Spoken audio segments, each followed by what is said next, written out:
لە یاریەکانی هەفتەی دێمی خولی نایابی کوردستان و لە کۆمەڵەی دووەم ئارەڕاد لەسەر یاریگای خۆی میوانداری زاخۆی کرد. لە نیوەی یەکەم زۆرترین هێرش لەلایەن یارزانانی هەردوویانە و ئاڵوگۆڕکرا، بەڵام لەلایەک بەهێزی گۆڵپارێزی هەردوویانە و لەلایەکیش باش کار نەکردن لەسەر هێرشەکان وای کرد نیوەی یەکەم بەبێ تۆمارکردنی گۆڵ بە کۆتا بێت.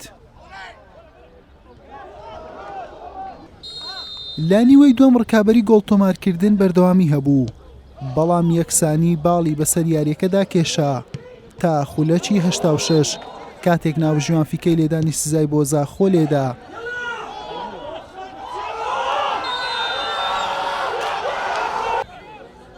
ئەسعەد کازم سەرکەوتوانە جێبەجێ کرد و گۆڵ یەکەمی بۆ زاخۆ تۆمار کرد.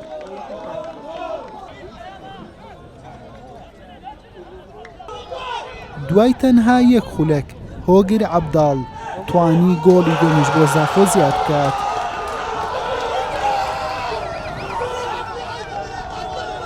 یاریەکەش بە دوو گۆڵی بێوەڵام بە سوودی زاخۆ بە کۆتا هات.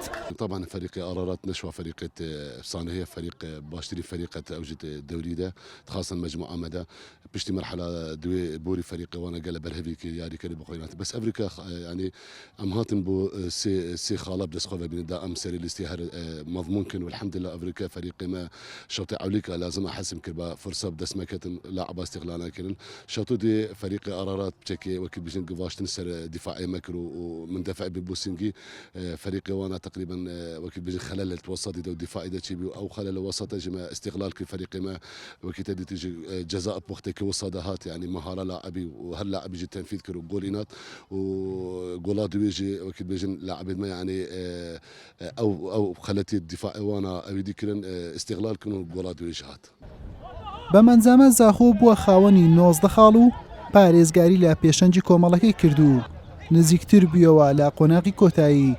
ئارەڕاتیش بە 11 خاڵ لە ناوەڕاستی ڕیزبەندی مایەوە. حوسێن محەممەد کەناڵی ئاسمانی پێم پیرمام.